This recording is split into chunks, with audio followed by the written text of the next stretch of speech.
শিল্পীদের কয়টা এরকম আসে? আমি শিল্পী হই আর যাই হোক, আমারও তো একটা ব্যক্তিগত জীবন আছে, আমারও ডিভোর্স হইতে পারে, আমারও প্রেম হইতে পারে, আমারও বাচ্চা হইতে পারে, আমিও ব্যবসা প্রতিষ্ঠান ওপেন করতে পারি, আমি মানুষ না, দিন শেষে আমি তো এটা করতেই পারি। তো শিল্পীদের এরকম কয়টা আসে? যে পরিমাণ শিল্পীদের বাদে নর্মাল মানুষরা এসে এসে এখানে স্টার হয়ে যাচ্ছে এবং আর্টিস্ট হয়ে যাচ্ছে, ভাই কাস্টিং খেয়ে দিচ্ছে। কারণ কি? তার ফ্যান ফলোয়ার বেশি।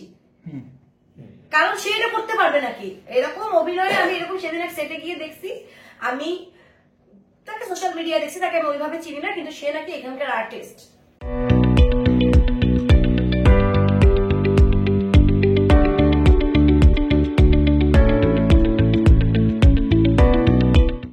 আমি তাহলে একজন শিল্পীরা এটা কেন করবেন? আমার তো মনে হয় শিল্পীদের অনেক বেশি করা উচিত, আপনাদেরকে আরো অনেক বেশি ডিস্টার্ব করা উচিত। কারণ সে 8 বছর 10 বছর 15 বছর পরিশ্রম করার পরে এই জায়গাটা সে একটা স্ট্যাবল, এটাকে পরিবার মনে করে সে থাকতে চায়, রাইট?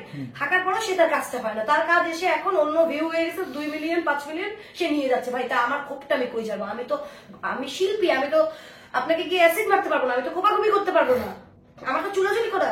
তো আমাদের ক্ষোভগুলোর প্রকাশ ভঙ্গি তো ডিফারেন্ট হবে। আমাদের তো আত্মাটা নরম, আমরা তো সংবেদনশীল। একটা শিল্পী দেখেন, আপনি ভালোভাবে কথা বুঝায় বলেন, তাকে দিয়ে সব করানো যায়। একটা নর্মাল মানুষকে আপনি তার 3 ডবল টাকা দিয়েও আপনি তাকে দিয়ে সেটা করাতে পারবেন? আপনি এখন দেখেন না, একটা কাজের মানুষ তার টাইমের বেশি থাকে না।